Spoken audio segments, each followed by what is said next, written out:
What's up, everybody? This is Jules Jessie, welcoming you back to another Thursday episode of Clapback Culture. So glad to be here. And of course, could not do the show without Big Rado. He's here in the building. Let me go ahead and slide him in.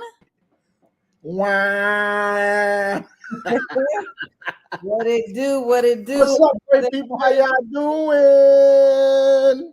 Listen, we got over a dozen people on the live right now. So tap in. If you haven't already, share the stream. Let somebody know that Clapback Culture is on. Listen, we're a little bit late, but never too late to party on a good Thursday night. Never. Never. Who always says that? The guy in New York who be making Big Eye. Man, it's good to see you guys, man. How was your weekend? How was your week? How's life? We want to know. Make sure you guys tap into these comments today. Join the show because we got a lot of things we want to talk about. So as I'm getting myself together, I got some stuff I want to talk to you guys about. Rado, let them know what you've been up to. So yeah, I'm still alive. I'm still alive. I just been good, man. So, so much is going on in our city. Here in Washington, D.C., we have been going through what is called the crime bill. And this crime bill really affects a lot of individuals in our community. So for you guys who don't know, I do work in violence interruption. And in that work, it deals with a lot of our adolescents in the city. Due to a spike in crime, specifically carjacking over the last few years, DC has came in with this new crime bill, and the crime bill has a lot of stipulations in it that is just what I deem as unconstitutional. And I've just kind of been trying to explain it to people, trying to figure out how we could kind of, educate individuals so that they don't get caught up in this web. But I'm just excited to be here, on Clapback. Another week I get to host this thing. I just really enjoy it. I like the audience. As you guys know, this is a nationwide audience with Jules being from Seattle, with Clapback Culture. Big Seattle, thank you. With this thing, originally, obviously, being out of Seattle, I bring in the DC portion of it, where I can say Jules bring in the DC portion too. But this show is really West Coast to East Coast, so I kind of get to give my feed and everything, and kind of get a mixture of feedback. So I love it. Period, Pooh.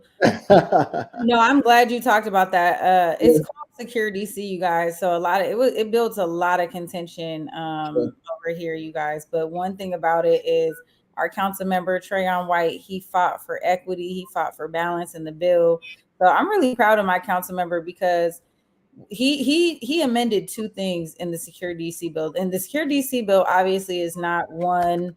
It's only one piece of the puzzle to solving crime. And I think people have to remember that legislators are also humans, right? And when they have these huge bills with things in it, you can't do everything. You know what I'm saying? But I do appreciate my council member really working hard in making sure some of the things got amended. So one really big win that he had was that originally the bill called for officers who are facing misconduct hearings or allegations of misconduct, that their name and badge numbers be wiped away so you couldn't see it. Yeah. So that's super crazy because if you think about it, if you're a police officer, you're a sworn officer and you're on duty, the things that you do, obviously you're just not a normal person. Like you're a person for the public.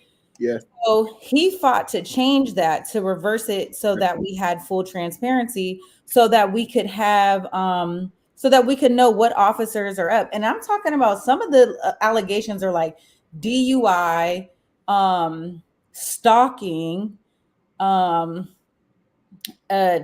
tampering with evidence, like illegal, like not illegal use of a firearm, but misuse of a firearm. Yeah, and also throwing it. So discharging it is a charge. The bullets in it is a charge. But the biggest one, well, one of the biggest parts of this bill that I have an issue with, Jules, is the part that there are, even if you're not charged with a crime, as soon as you go to jail, they could take your DNA. That is a big no-no. That's crazy. So And give what the that people a little background on that if you want to speak on that. If not, I can give them a quick background on what that means. no, go ahead because I have most the biggest issues on what that looks like. Yeah. That part of it is basically going to be for what they call cold cases. And for you guys don't understand a cold case is just an unsolved case. It usually deals in murders and things of that nature. But what happened is when the government takes your DNA, aka your saliva, your blood, your hair follicle, your fingerprint, when they take your DNA, you could have done something 15 years ago. You could have been at the scene of a crime, not doing anything 15 years ago. And as soon as they put that into ballistics, I mean, you will pop up. And this thing is just not a good thing because it gives police officers a broader range of, how can I say it, a broader range of investigation that's unconstitutional. I mean, it's crazy to think that you can be arrested, and they did amend this piece. So originally, in the during the first vote, they rolled this back completely, Mhm. but they amended it, which is crazy because Brooke Pinto, Councilmember Pinto, who introduced this legislation, she reintroduced it, and there are specific crimes in which they can swap. And I keep hearing her in my head where they can swab your cheek, right? And she made it seem as if it's not as like it's just as invasive as giving your fingerprint, but we all know that's not true. And so giving your DNA for something that you are being charged of but not found guilty of, in my opinion, is us having to prove that we are innocent, or to prove that we are innocent before we're proven guilty. And so to me, this was a huge point of contingency for everybody. I mean, I personally just I hate that this is something in the bill, but again, we're gonna keep fighting on and fighting on and fighting on. There is still an opportunity to, like, amend some of these things and put some of this stuff to rest. But again, crime is happening in our city, so there's a lot of people who are really in support of this. But mass incarceration has never been the solution, and we know that. Never So been a solution. we have so many people online right now. So What's up, y'all? Let's do it. please tap into the comments. I don't know where For you're real, from, for real, whether we you're talking about this crime bill. Let's wake it talk up. some mess. Let's talk some mess. Okay, you want to talk about a little mess? Let's get real messy today. How about that? What we got? Let's talk some mess. That's what the people want to hear. Okay. Well, let me see how messy we can be, because the show's not that messy tonight, if I'm just Look, quite. guys, I want to see that. All y'all see that post on Instagram? They got a young kid from Richmond, allegedly that killed somebody. Right? He's wanted. He went online, got the wanted post, and actually did a post on the wanted post. Like, it's out of control. It's all over TikTok. It's going viral. I put it in my stories. For all you guys who don't follow me, it's Rado007. But this thing is out of control, man. Young people are just taking this ignorance to a whole nother level. I mean, his face is being plastered all over Richmond, right? And instead of running, this guy got the post and sent up there dancing in the post, talking about some catch me when you can. Like, What did he take? he killed somebody. He's wanted for murder.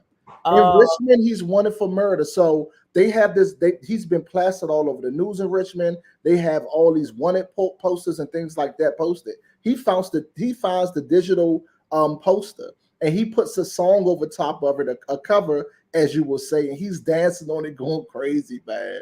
Like, you can't make this up. You can't make this up. mercy. All right, I'm ready to spill a little bit of tea. I'm sorry, you guys. Shoot Listen, off.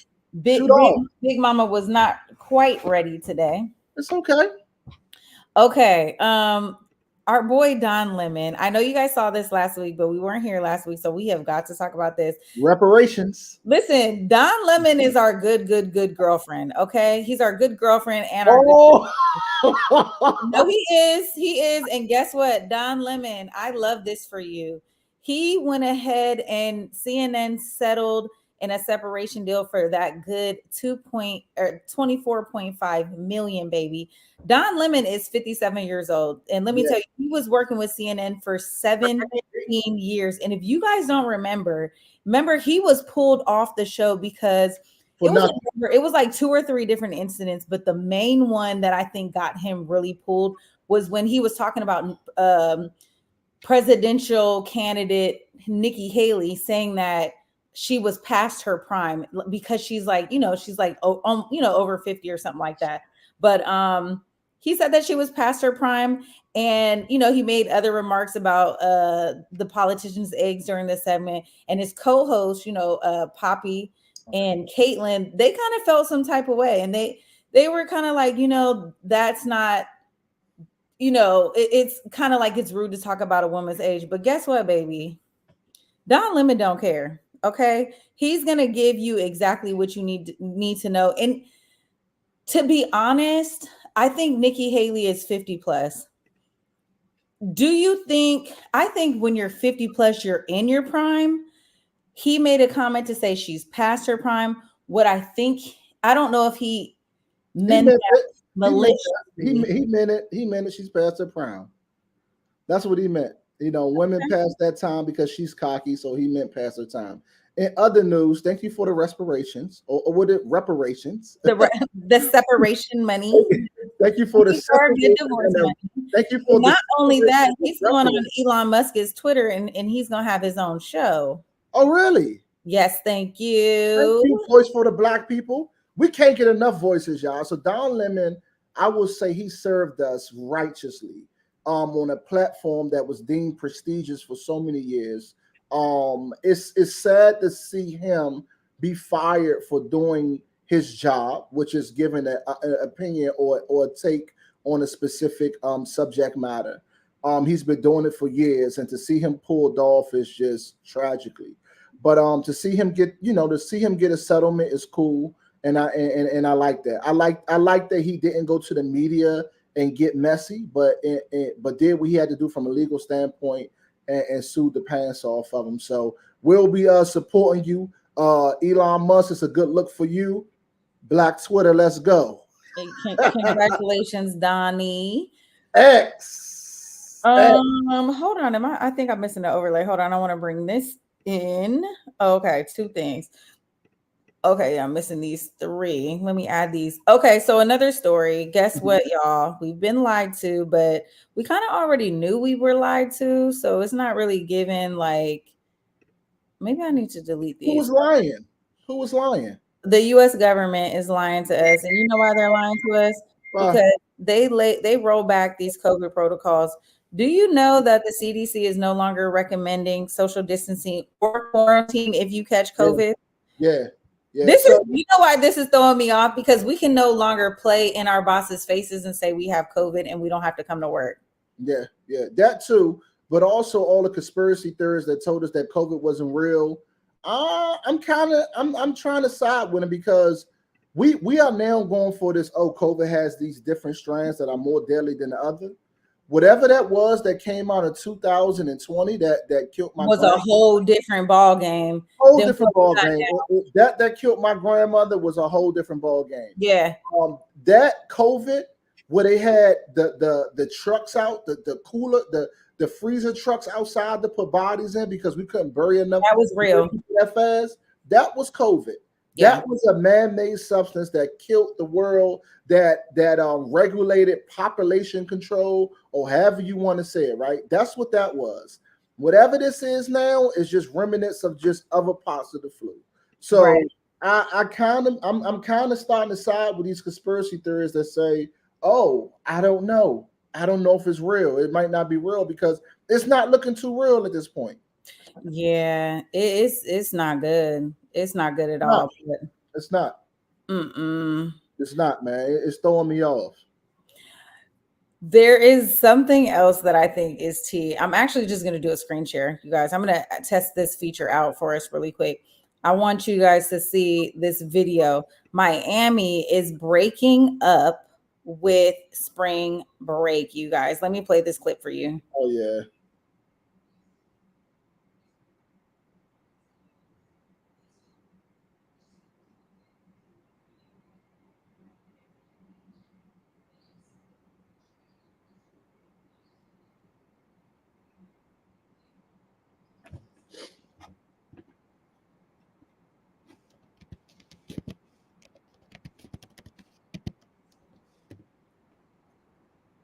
Is the video playing?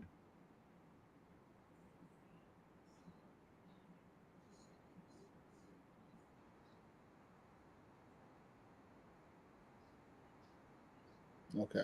I guess it is playing. I never seen it like this before.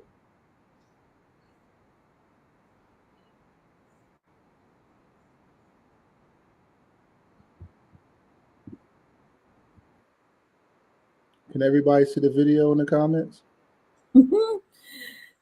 It, oh, cool. I stopped sharing. Hold on, let me just turn this off. All right. I hope that played for you guys. Yeah, But I couldn't see anything or hear anything, so maybe it was like a feature on your part.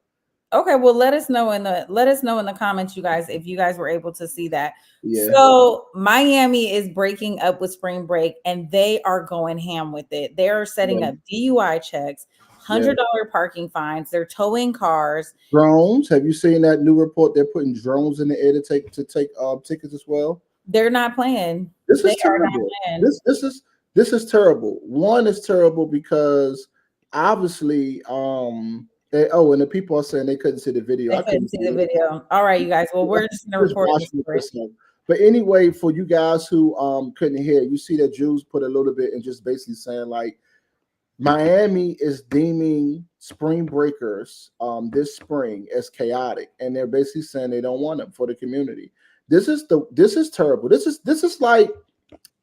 is like having people in your life come into your life, help you build your brand, help you have your identity, give you everything. And then obviously when you get to the top, you say, forget about them. There Mhm. is no Miami without spring break. There has never been a Miami without spring break. All these destination spots, all these tropical spots, you guys have got your clout off these crowds of spring breakers. Let's stop this. We understand there was a death. There was 2 deaths over the last 10 or 15 years from just chaotic behavior. That's very normal for crowds that exceed 100,000. So just let it be, guys. Like, we need to stop this. Spring breakers come to your communities. Yes, it is a time, it is a national holiday for about 3 weeks where it's chaotic in Miami. But guess what? Y'all make more money in that weekend or in those few weeks than you make in the entire year. But All but I think what they're saying is it worth it? Is it worth that money with all that chaos? I And don't if constituents are feeling some type of way, I, then yeah, you I know, get it. I get exactly what they're saying, but it's just it's at the end of the day, you know, um, you know, money rules. Money rules in most cases, and I get it. They say, is it worth it? But I will say this: they will miss it. I could promise you that. I think they will too. Because what they're going to do is deter people. See, this is what you got to watch out for. You have to watch out with creating negative trends on cities, on places, because what happened is if you deter spring breakers to come down to Miami for that weekend, then you Mhm. deter them for the rest of the year as well. And I people think don't that's get a that. great point. People don't get that. When you deter people from coming and put that negative stigma on coming to Miami, then now they don't come for family trips. They don't come during the summertime. They don't come at all. And this big population that was once coming to Miami no longer comes there. No one was coming to Miami. No one knew about Collins Ave and all that, Washington Ave. No, everybody came for spring break. What Yeah, happens is people flock for spring break. It becomes popular, and they get this thirst, and they say, you know what? Spring break was so good. I'm going for my birthday. I'm going for my wedding. I'm going for it. They're no longer going to do that. If you true. guys make this a negative experience for people, it would be a negative experience for the rest of their life. You will now start seeing a huge decline because guess what? What is it? Live on Sundays, King and Diamond Mondays. That's all originated from spring break. Yeah, I think, maybe Miami is just testing this out, trying to see what sticks, and they're just shooting something at the wall because last year was so crazy. So we'll see what it gives, I mean, I don't know. Speaking of breakups, it looks like the Broncos broke up with our boy Russell Wilson. And please cue the music because why would they ever? Yeah, Why would yeah. they ever? Um, So, like, so I don't Russell Wilson, y'all, for you guys who don't know, is a famous and decorated quarterback, originally from the Seattle. I'm about to say Supersonics, right? Um, the Seahawks. Seattle Seahawks. He won a Super Bowl there. Went to the Super Bowl a few times, and he was traded a couple of years ago to Denver with a huge contract. I think in the exceeds a $200 million contract. And he just didn't have a good 2 years. They didn't put enough behind him. They gave him all new coaches, all new staffs, but everyone was rookies.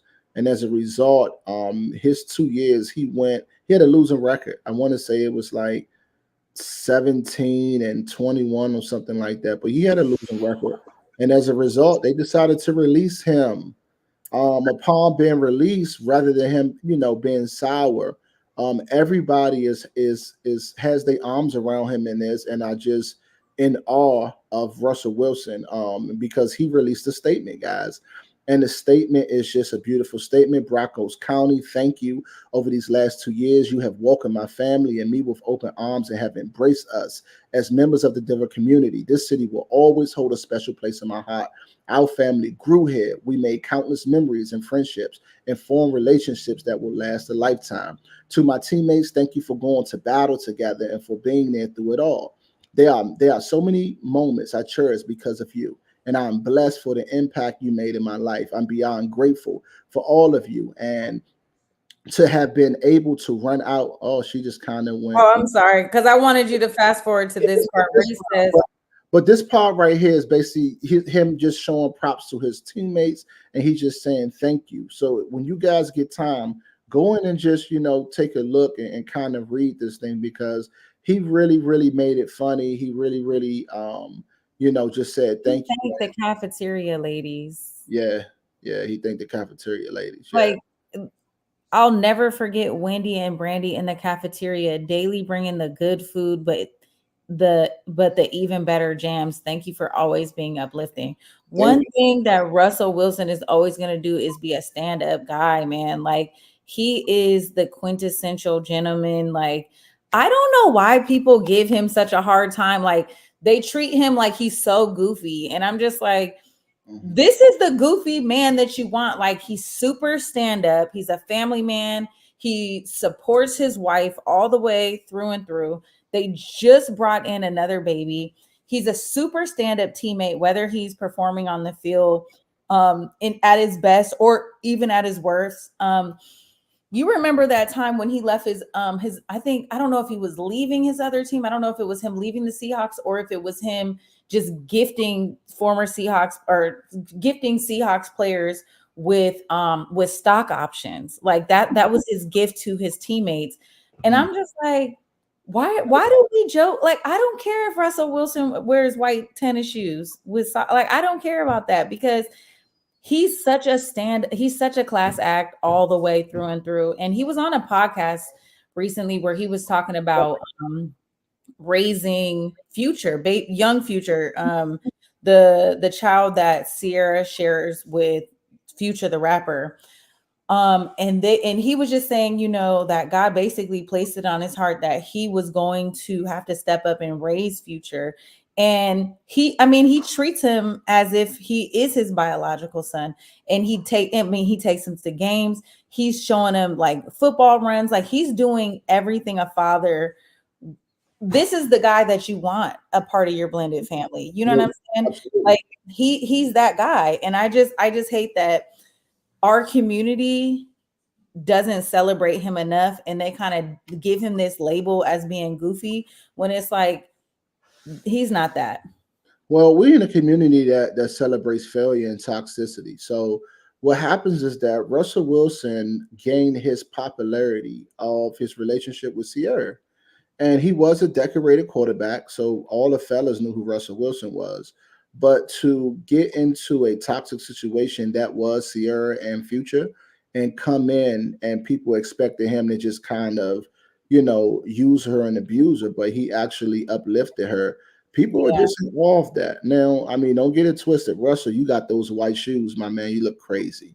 A lot of stuff he do is goofy, but he is a stand-up individual, and the good guys always finish last, and that's why individuals treat him like this. This is why girls treat him like this. But what I hate is that women for so long run out the future. Future uses them, abuses them, and then they come back with that worn out, tore up meat down there, and come back at 36 and say, "I want to be saved now. I'd have been ran through, so now save me." And there's a lot of Russells that come in there and be Captain Save or whatever, and say, "Come on here." And one thing about you're it, safe with me. but I'll be honest with you, I don't think there are a lot of wrestles. Like, I They honestly, are. They are. They you are. think so? But they are. They are. So they are a million Russells without money, without the money. What makes Russell Russell is the money. And unfortunately, Sierra wouldn't have been with Russell without that money. Good guy or not. Yeah, that's true. Okay. All right. Okay. This is the last. I know 100 Russells that work at CVS right now. You can go get you two. But I just feel like Russell, it wouldn't be Russell without like his athleticism and his money. Because is that really a Russell? Because the dude working, like the nice guy working at CVS. But when we talk about Russell, we haven't said anything about football. You know what it is? You're right. He's a good guy because he's raising a family. A broke person, a homeless person can do everything he's doing. Take this little kid to the game, show him love. So the good guy part is the character. It's not the money. And I'm just throwing a shout out to say even Sierra found her a Russell, but trust and believe Sierra from the hood. She like a little edge. But you know what it is? Listen back to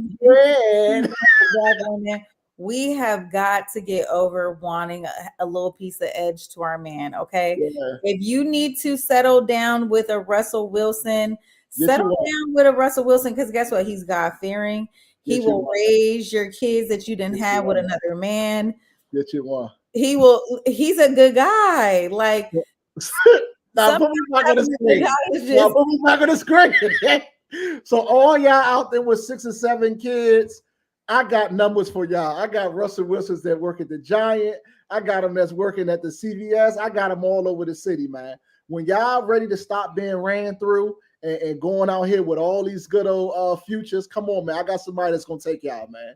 Come on, man. They ain't got all the money Russell got, but they going to take y'all in, man. Come on. Listen, Russell's that guy, man. Shout out to Russell Wilson one more time. All y'all with the meaty.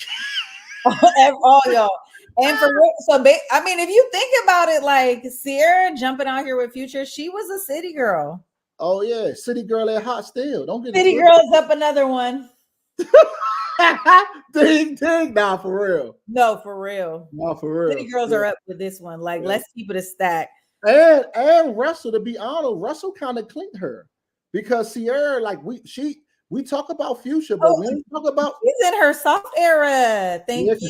She done had the Bow Wows and she done had Future. I mean, she done had a couple of little situations, but you see what I'm saying? His father told him, "Why not you?" Yes, period. Yes. Why not? So go ahead, man. I think they both upgraded each other, though, if you think about it, because. No, don't say who, because we're still talking about the same people. I'm saying Sierra definitely upgraded Russell and gave him, she gave him a little bit of edge and a little bit of spice. Okay. I mean, I can go with that. I mean, he's that boring. I can go with that. It's okay to be boring though, guys. It's okay. I'm just describing him. Listen, you don't want to be a Risa Tisa out here. You guys, like, let us not pretend that our girl didn't just do a 52-part series on TikTok talking about these dudes out here who are. Oh, are we talking about that? What is it? Who did I marry? Right?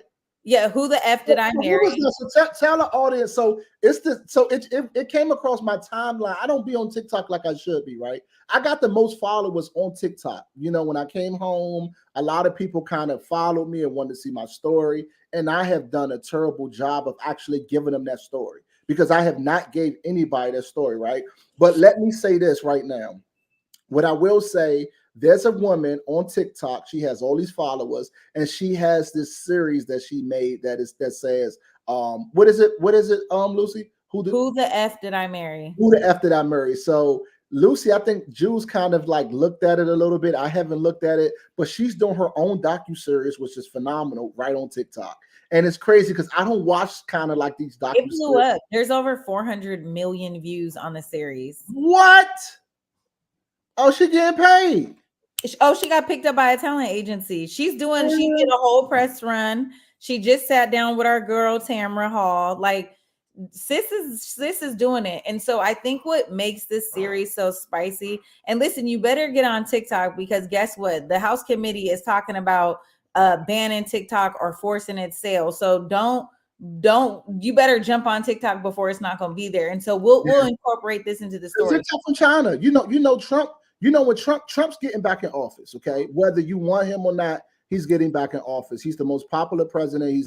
He done got us some money. Nikki Haley pulled out of the race. So who? I mean, there's only going to win. He's the guy. TikTok. He's Because the guy. TikTok does not give us money. First of all, you know Trump hates anything that's not U.S. and you know he hates China. So he's about to do all this big China. He's back building a wall. He's going to make America great again. Get your red hats right now while they're on sale for $9.99.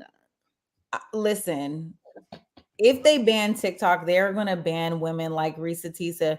It's honestly an incredible platform now that I see its magnitude, because all you have to do is go viral on TikTok. And at first, I kind of felt like I don't know how to jump on the platform. But in terms of consumption, like when you want to find something, I don't go to Google anymore. Yeah, you go to TikTok. I don't go to YouTube anymore. I go to TikTok. Like when I want to figure something out, listen, it is a search engine like nobody's business. But Risa Tisa, to kind of tie in all the stories, she generated over 400 million views in like a span of like 3 weeks for this 52-part docuseries where she's talking about her marriage to a guy named Legion. And he is a pathological liar. And not to spill the tea too much, but they basically got married in a short amount of time. They met on the internet.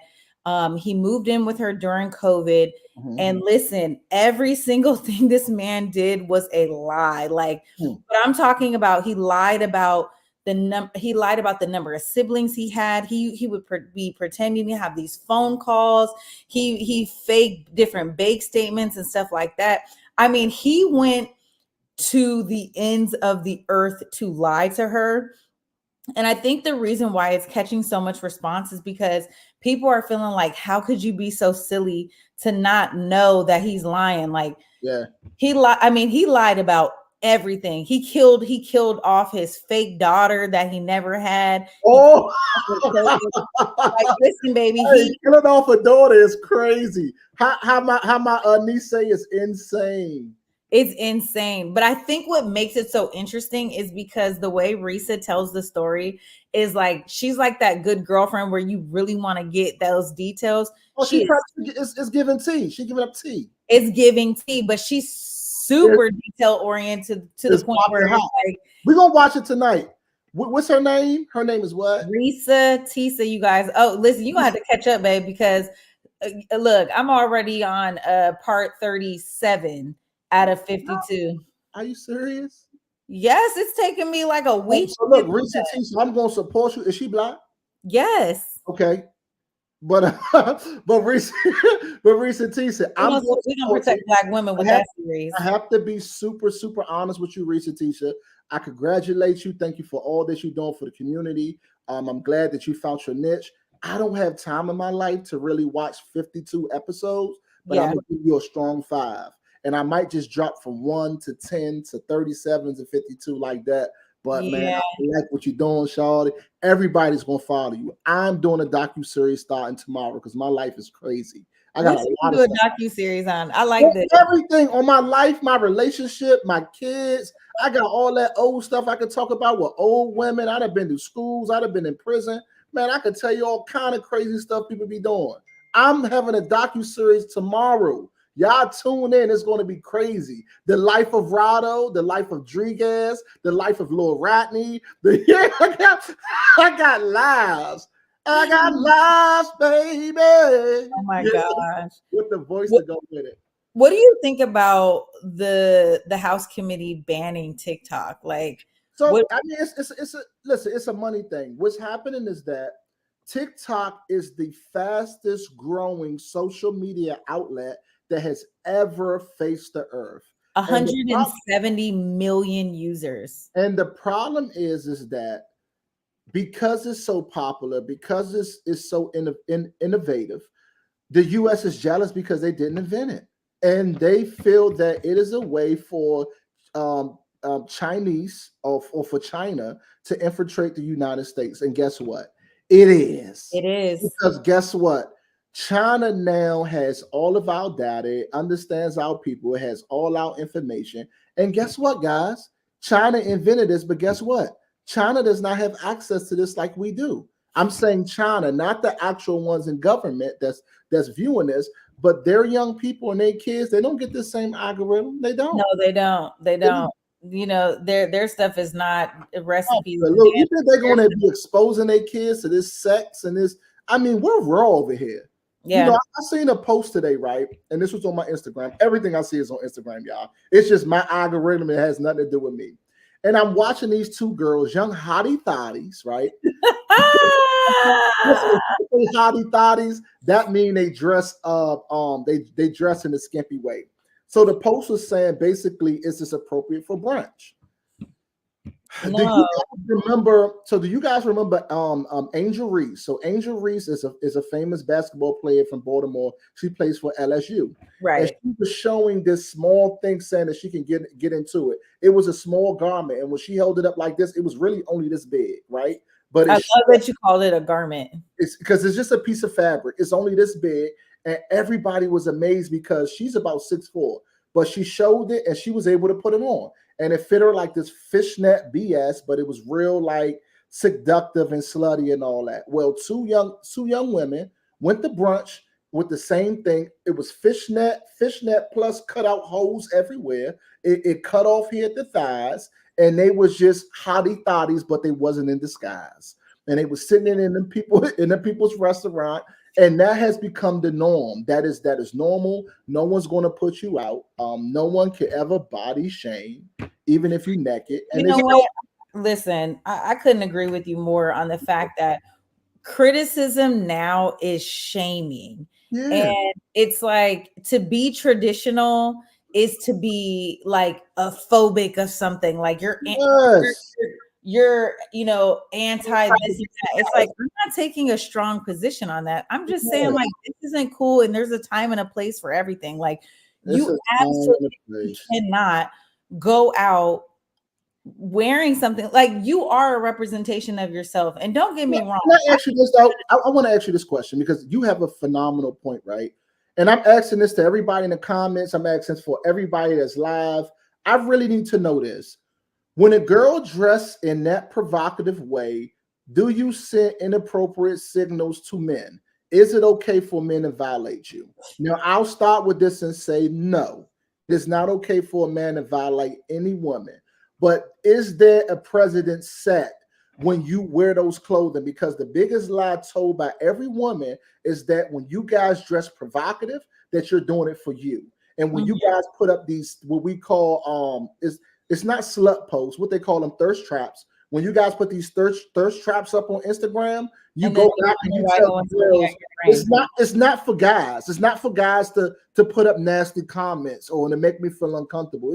It's for women. It's for us. Let Well, me I hear think let's take it a step further and take it out of gender context. you. Mhm. If you are doing so, there's two parts to that, and I'll say this. Number one, if you are wearing something salacious, whether you are male or female or non-gender binary, if you're wearing anything, because guess what? The boys out here are wearing stuff that's crazy too now. Like, don't get it twisted because some of your favorites are out here wearing all types of stuff.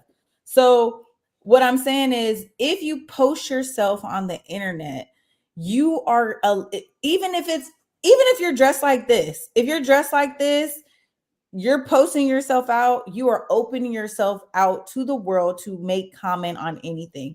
But let's talk about the way in which you brand yourself. The way when they used to always say dress for where you want to be, right? Like you go to work, dress for the job that you want, not the job that you have.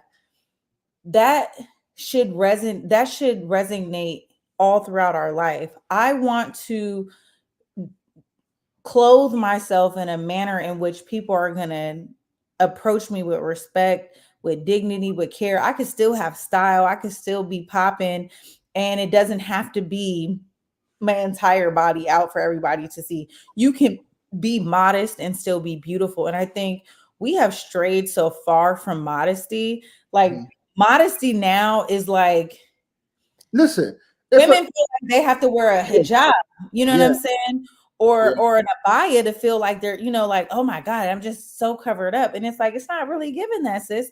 I am It's so harder to, it is harder now to find something that fully clothes you than to go out and just wear a crop top. And I think for men, it's the same thing. Like, if a man, the shorts are getting shorter, the pants are getting tighter, the bulges are coming out too. So the boys are out here giving the same energy.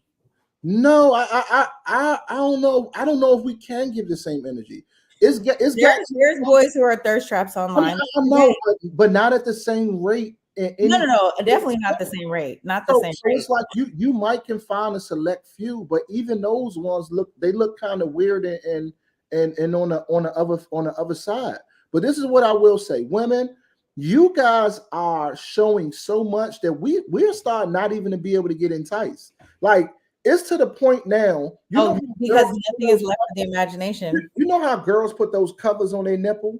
If a girl put a cover on their nipple nowadays to come out with their whole breast, I can't even tell you're naked. Like, I'm so used to seeing every part of your body now, That you're every part of your butt. desensitized. Nothing is sacred.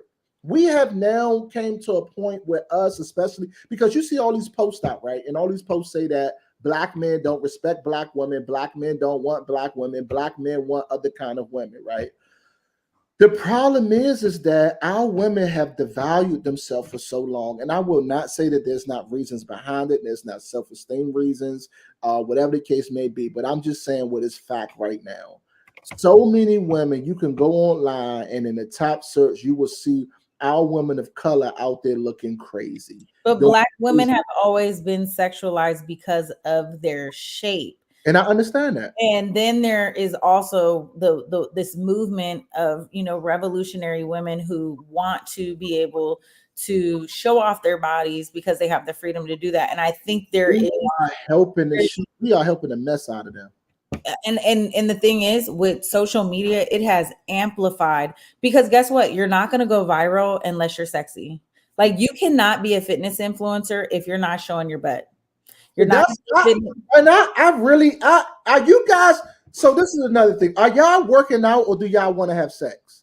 Because it's not either or. I want to go viral. You're confused. I want to go viral. That's what it's given. But this is my thing, right? I can understand the butt, but every woman has to show that pussy print. And when you show that to men, you giving us a sign. You telling us do something. Because every woman, they pull the pants up tight and they make sure that print is out. But you got to think about it, and I think Miss Harriet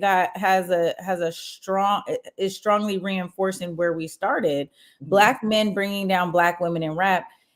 Black women have always been overly sexualized in music videos, in music, and all these things. That comes from a place. There is a generational curse in which has now bled into 2024, where we are, even before that, when we saw when the age of influencers. To be an influencer is like, it comes with having the perfect body. It comes with having the perfect face card. It comes with, having the perfect hair, having all of that, and then showing it off. And so I think how do we reverse it? Let's talk solutions, because at this point I'm hearing how it happened, and thank you for the education. How do we reverse it? Because the same way I think we're starting to reverse it. And you know why? Because I hear so many here's why. Give me a little bit of credit for this. Okay. A lot of black men now are being like, I don't want a girl with a BBL. Yes. So it's coming, the natural bodies are coming back. The natural woman is coming back. Please, I'm waiting, y'all. I'm waiting for you. We're waiting for you. the the makeup is coming down, the Yeah. natural hair is like a lot of the stuff. I mean, I think we're just in a season. You know how styles change. I think there was once a style. A slut style? Yes. Whew, come on, Amber Rose. I mean, she started the movement. She was No, the face of the no. movement. Was she or was Marilyn Monroe? Well, that's just a Well, guess what? Amber took modern age was Amber yeah, Rose, yeah, and guess yeah, what? yeah, Amber Rose is single, yeah. I living just her. it's hard for me because it's hard for me raising a daughter, and I see how influenced she is by dressing this way, and I give her leeway to kind of wear things she could kind of wear, but when I do have to come in and redirect her, it's an issue because what we also know is that while parents wear our daughters and sons first heroes, it's the school, it's the parents that really raise these children Oh or yeah, influence these children. So their peers and the new peer now is what? Instagram and social media. So yeah. what they see is what they accept. But we have spent a lot of time on not even a topic. We really need to get into topic because we got like five All topics right. and we're not going to get to them. And we did. We're We actually we're still pretty good on time, but let's take a quick break. okay. And listen, we have so many people on live. Like, I don't know why not more people are tapping in the comments. So Happen, y'all, because we talking about hottie thotties.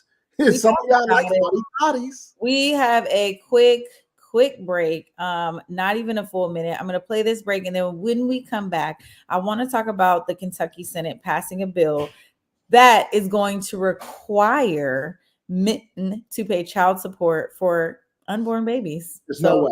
stay tuned. We're going to talk about it. You're watching Clapback Culture. Swap me. You got to swap me.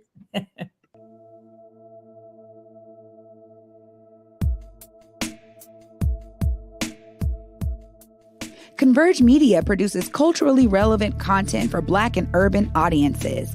Our coverage is raw, transparent, and objective, praised by community leaders, government officials, and residents.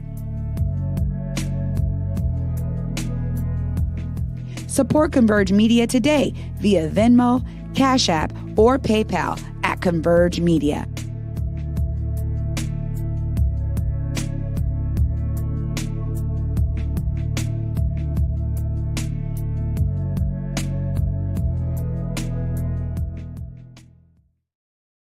All right, y'all. Welcome back to Clapback Culture. Of course, we were just talking about Kentucky, you guys, passing a piece of legislation that is going to grant the right to collect child support for an unborn child. I mean, what are we thinking about this? Please tap into the comments because we want to know what you want to talk about. Listen, Rado, No. this is Everybody get y'all behinds in these comments because I'm about to go off. From so a male's perspective, so this won on a 36-2 vote. it couldn't have been men.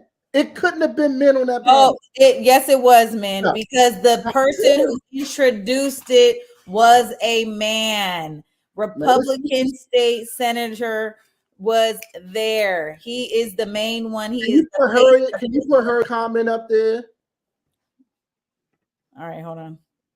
Yeah, because they've been fighting for a long time to say that a fetus is a child or a fetus, an unborn baby is a baby. I won't agree or disagree with that. I believe that sperm is living sperm, so obviously it's a living baby, right? So that Oh, goes. you think it is a living baby? Yeah, I mean, I believe that. That goes along the lines of. I mean, listen, at 30 weeks, I'm like, I know there's something living in me. Yeah, absolutely. It's something living in you even before. So I get that. But let's say this, okay? Child support is already criminal. And I say it's already criminal because anything with humans you have to do on a human to human basis. And women have used this system for their own gain in the most improper way that it has ever been done. And I know women are going to come on here and say, oh no, there are a lot of deadbeat dads that don't take care of their children. Yes, you are true. But there are more deadbeat women that put men on child support that don't deserve it. And child support does not go to the child support goes to the mom. and then it goes. Isn't a bad thing. Child support. The sad thing about child support is that it wouldn't matter what you use child support for as long as it's in care for the child. But I think we have so many broken, dysfunctional relationships that we're seeing people engaging in sex and having babies, both men and women, and they're hella irresponsible. And so they're dating, they're having unprotected sex, and then it's like, oh, I'm having a baby. And my thing is like, why are you having a baby with this man, and your expectation is that he's all of a sudden going to wake up and be a great father when he doesn't have a job, he hasn't kept a job, he may be out here in these streets doing his thing, hustling, whatever. Like, you think that this baby is your meal ticket to keep him? Like, I don't get it. Like, why are we investing in a family that's already going to be broken? But the biggest thing is this that Mio, you haven't said. Why is someone paying for a baby that they don't know is theirs? Well, that's my first thing. That was my number one thing. Can we get to that? Do you do know the percentage of children in this country that's not even the right that's not even the dad's? I don't understand how this legislation is going to go around that, because if you believe that life begins at conception, okay, cool. Let's just beyond that. Let's say you believe life begins at conception, which is what this legislation is about, right? Because they want to be able to roll back abortion pills and this, that, and the other, right? They want to be able to roll back contraception, because the whole thing is a start to talk about that life begins at conception. But what I'm saying is, what bills? Well, two things. Number one is, how can you put a man on child support? Because how are you going to put a man on child support for an unborn baby if you have not determined that this is the father? Number one. So can you just say that, like, yeah, this is the father, and then he's just responsible to support? And then number two, what child care expenses do you have for the first 40 weeks that you're pregnant? This is what I'm saying. And what do you have to pay? Listen, I am. This is what I'm saying. You included as women who feel that this is a proper system for men to pay child support is because you guys benefit. Men never benefit from child support. The only thing that is 100% sure is that every baby belongs to the mom because the mom pushed that baby out. It is BS. There's no way to monitor. The only way, and I speak for every man, the only way with child support would be proper or will be, or I could say deemed as fair, is if a mom had a specific account that went specifically for that baby, and those funds was only drawn for that child. When that child needed something to wear, when that child needed something to eat, because kids don't pay rent. So why me? Why am I responsible for you for putting a roof over your head because you had my child? Because you don't put a roof over my head for me when you have the child. It don't matter if I have the child or not. If we're 50%, that child is 50% ours. Right. What women do you know that help pay them the man's rent? So now I have to be responsible for the mom's gas, for the mom's nails, for the mom's hair, for the mom's food, all because she's there with my child. Ooh, he's triggered. I'm very triggered. Because I like that you're speaking from experience. Because this is the thing. No one cares about men in this perspective, but it puts us in a it puts us in a position where we really can't be the best father because we can't have the best quality of life. We can't provide like we want to provide because, for one, we don't even get a check or a say so. Every state takes out chunks of money depending on what state it is. No state is consistent. People are just making this up as it go. So they're like, okay, that's whatever. And then you have these moms who can make decisions without the dad. Every judge allows the mom to make decisions alone for that child. So that mom can say, I want my child to go to private school. Not with the dad, and the dad has to pay based on what the mom wants. Mom can say, I want my child only to wear this. I only want my child to go to this nanny. I want my child, not we. So if everything is about the mom, what do I have to do with it? Right. I am going to say when this dad gets a chance to see his kid, I'm going, come on, man. It's a lot of nonsense. And I see a lot of women use this as a crutch. I see a lot of moms who don't work. I see them take this money and they advance and then they get with another man and they share it.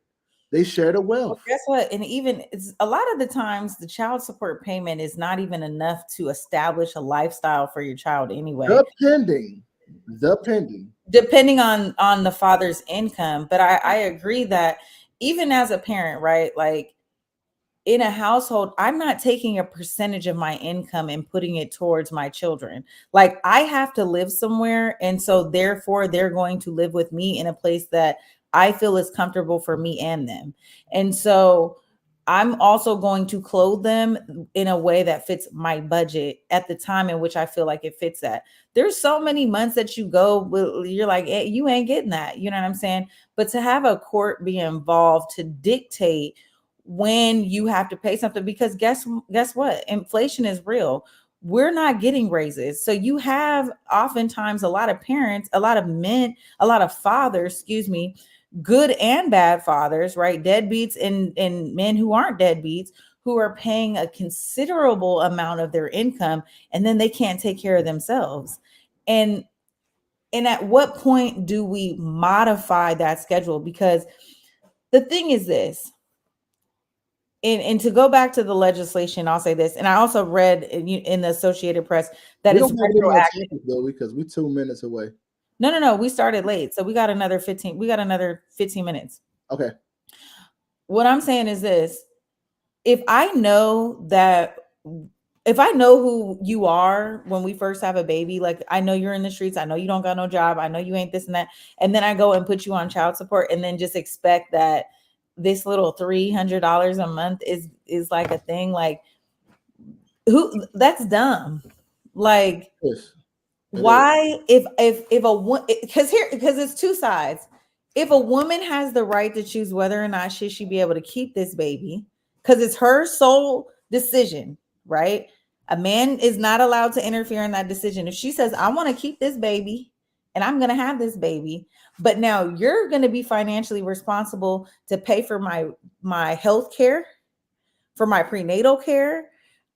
You're going to be responsible to buy this crib, the diapers, the wipes, the child care, everything. You're responsible.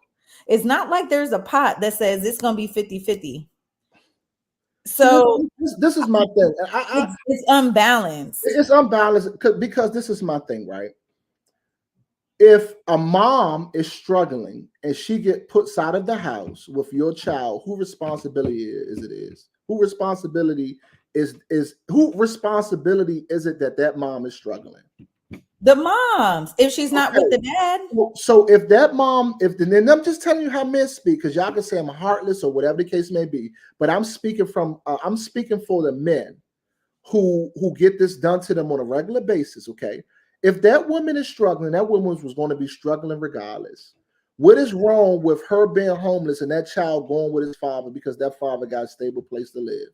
Nothing. The government don't see it like that. The government is going to say that woman is struggling with your child.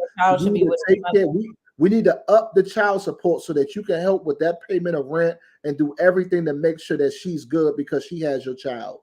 And I want to hear from Harriet, because she's definitely an advocate for the woman, and she's been going back and forth in the comments, not to pick on you, but I want to hear from you guys, because I want to give a male perspective on how we feel. Because this is the thing. When women are failing, they come out and they say, "Oh my goodness," they say, "Oh my goodness, don't help her." But when we are sinking, oh, he's a deadbeat. That man ain't SHIT. He's a deadbeat. So it's just one of those things where I just want. I mean, bias exists, right? Like we talk about this all the time. Like you always bring up bias and be like, well, that's just a bias. It is a bias. And unfortunately, I think we have to begin to to rebuild rather a system that was broken, in which the Black man has been stripped away from the family. And I mean, we talked about this earlier today. Like my parents, not my parents, but my grandparents both sets of my grandparents on my mother's side and my father's side, they were together for 25, 30, 40 years. Yeah. And they stayed with each other until death. Even my mom remained married to my father until death, whether they were in a relationship or not. And really, that was because my father could not get over his addiction. He couldn't get over his depression. And that ultimately was the demise of their marriage. But they were together for 15, 20 years before they even broke up. I say that to say, in that instance, I agree that a man should pay half of the rent, but keep going. well, I still think that it's not a matter of paying half the rent. If there are expenses for the child, not maybe not rent necessarily. But this is my thing. If there are expenses for the child, the mom and dad should pay that jointly. My argument is that there are so many relationships in which a man and woman didn't build together and are responsible for that. If a man has a wife for 10, 15 years and you guys built this home together and you guys have all of these things together and you decide to split, then I do believe that a man is still entitled to help with that half of the rent or that half of the mortgage for some time, because that's what the mom is used to, right? Okay, so you're almost looking at it like alimony, like you feel that you want to keep that mother in that lifestyle. Not alimony, but I do feel like that person has a case to say, okay, they're gonna hurry. It's a lot of good men that should have not been in the court system. I agree too. But there are some men in some instances that have built a life with a woman for 20 years. The kids are used to the system. They are used to this home, and it's not fair for a dad to just separate and just, all of a sudden just leave that situation, and we just, it's just not fair. So there are I guess there is an exception to the rule in everything in life, right? But what I'm talking to is the broader system that upsets me, because women uses this. Women have given their bodies. They have prostituted. I'm using the word prostituted. They have prostituted their morals, their values, and their physical bodies to men for a paycheck. And they do it for every athlete, for every professional athlete, every lawyer, every judge, every prominent man, because they see them as what's called what? We call it, for guys, we call it the MT. No, we call it the MT, the meal ticket. They see that meal ticket and they say, I don't care how he treats me. I don't care who he is. He got money and I'm going to have this baby. I don't have to work for the rest of my life because the judge, he makes $4 million a year, or he's worth $22 million. The judge is going to give me $35,000 a month. And I'm what's on the flip side of that? Well, here's the flip side of that, because there are a lot of high value men who have, who are athletes and judges and, have these powerful positions in life, who are the one percenters. And yes, that is going to attract a woman. That's going to attract a lot of women, good women and women not so good for you, that are definitely in for a meal ticket, who are like, I'm gonna get this baby and roll out. However, a high value man also has his pick of the litter. And oftentimes they will say, okay, I'll take this one woman. And very rarely do you see them engage in creating a beautiful family. Like I said, look at LeBron. LeBron could have any woman, multiple women in his life, and he has remained with Savannah for a million years. Which is rare. He is the exception to the rule. And so what I'm saying is we don't typically see athletes and high affluent men marry and create these healthy households. And what happens is they get all this money and they have all this, they have their pick of the litter. And guess what? They fall victim, and they fall victim to these girls and have unprotected sex with these girls and get them pregnant. And then two, they're also misogynistic. So then it's like, I'm gonna sow my royal oats and have babies with whoever I want, or they have this reckless, promiscuous behavior where they are engaging in relationships with so many different women, and they breed more dysfunction and broken families. And I don't feel bad for men like that. Like, I don't feel bad for irresponsible men who are out here making bad decisions, just because they have all this money and the opportunity to do so. Guess what? You should be smarter because it's not new. Yeah, because the White Howard, his little horny self, he got. I mean, he print NDAs every day, I and don't feel bad for Dwight Howard, and I don't feel bad for him. I don't feel bad for any high value man. Yeah. You know who I feel bad for? I feel bad for the kids who do not get to be raised in the household with their father. Mom and dad. Yeah, absolutely. And That's why I feel bad for it, because they never will because guess what? They have to grow up and they have to figure out how to have a relationship, and the value of relationships no longer lasts. Yeah.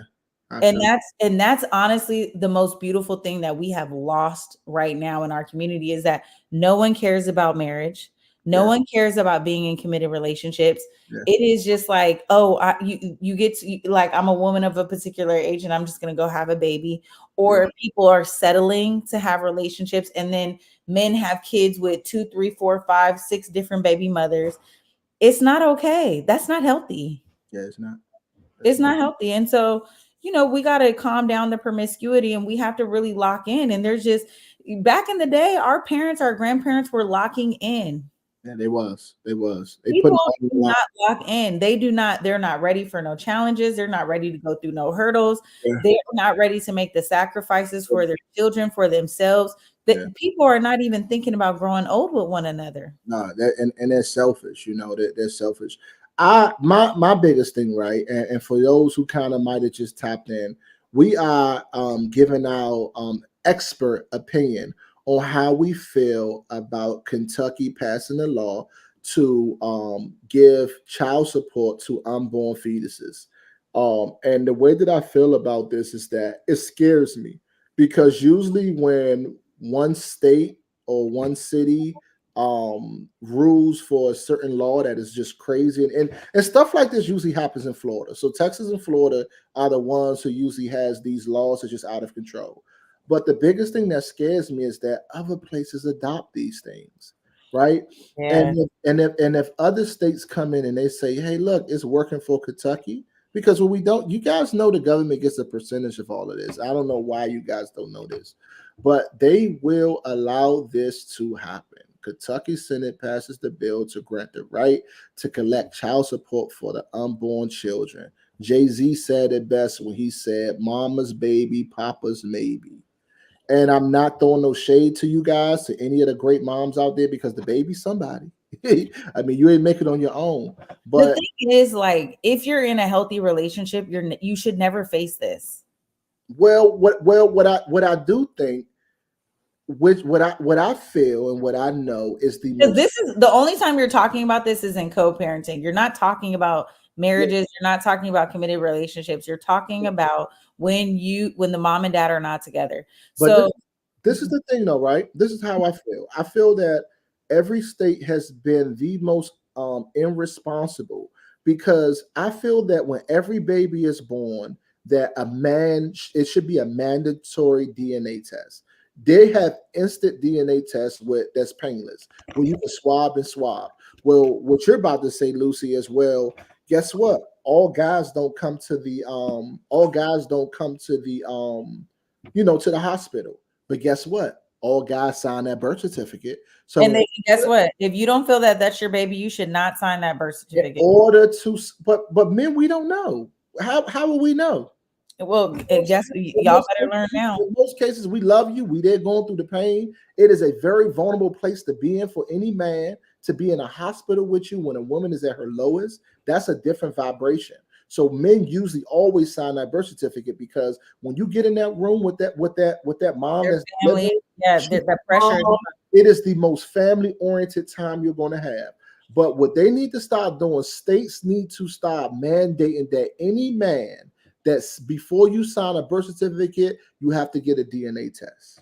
Well, I did hear that here's the thing. The DNA test while the baby's in the womb, I did hear that there might be some issues that there could be harm to the fetus. And so for me, I wouldn't put I would be like, listen, we're gonna have to wait until the baby is born to swab the baby's mouth in order to do that. I wouldn't do it while pregnant. I also read in the Associated Press, as it relates to this bill, is that the child support order would be retroactive, and so it would allow a parent to retroactively seek child support for pregnancy expenses up into a year after giving birth. So that gives you time to have your baby, do the DNA test and make sure everything's right. But they giving girls milkshakes already. Y'all ain't doing, but what you about to get while the baby cooking? A whole lot of milkshakes, extra food, ice chips. How do you even how do you determine what your expenses are? Because here's my other thing. How is it, or do you believe it is the responsibility of the father to pay for 50% of the mother's healthcare expenses while she's pregnant? This is what I'm telling you. This is what and guess what? I might get chewed out by the women in the comments, but as a pregnant woman right now at 30 weeks and a few days, what I can tell you is, if women have the right and the responsibility to determine whether or not what we want to do with our bodies, right? It's like, it's my choice. It's my choice. It's my choice. So if it's my choice and I am the sole person who gets to be the decision maker on whether or not I want to carry this baby, why is it now then someone else's responsibility, 50%, to carry on my decision, right? So you get slayed by the women. But they don't want to hear nothing that's right. That's crazy that you. I couldn't even say that better. I didn't even know you. I didn't even know that could be said, because women always say that it's my choice. When we're young and it's like, oh, what are we gonna do with this baby? Oh, it's my choice. Right. So if it's your choice, make sure it's your choice all the way. Don't be calling me for no milkshakes and no at least during the pregnancy phase. Because here's the thing: if I'm saying it's my choice, then I should be the one responsible for my care. Like, I have to be responsible enough to say, you know what? Okay, now thereafter, when we have a child, yeah, let's split it up 50-50. But I just feel like we're dipping a little too far with the healthcare expenses, especially if a mom is on like Medicaid or something. Like, I ain't paying that. This is the last thing I'm gonna say to all the women, because we do need to wrap it up. If you get pregnant by me, do not call me to get paid. Call Medicaid. He's so ignorant. Hey, y'all, look, I'm out, man. I love y'all. Clap back, man. When I'm not on here, you can catch me at Rado007 on all platforms. That's Facebook, Instagram, TikTok, Twitter, and always Gmail. This guy's crazy. Listen, you guys can pull up and follow me on Instagram, Twitter, and TikTok at Treasure of JULES. You know what it is.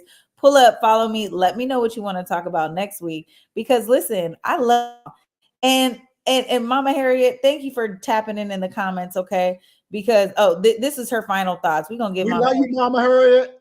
Just get married. Period. That's what we need. Mama Harriet, don't get me on this. It's not for you. It's for everybody else. Women, don't call me to get paid. Call Medicaid. Oh my God. All right, y'all. It's been a great show. We will see you next week. Peace. Peace.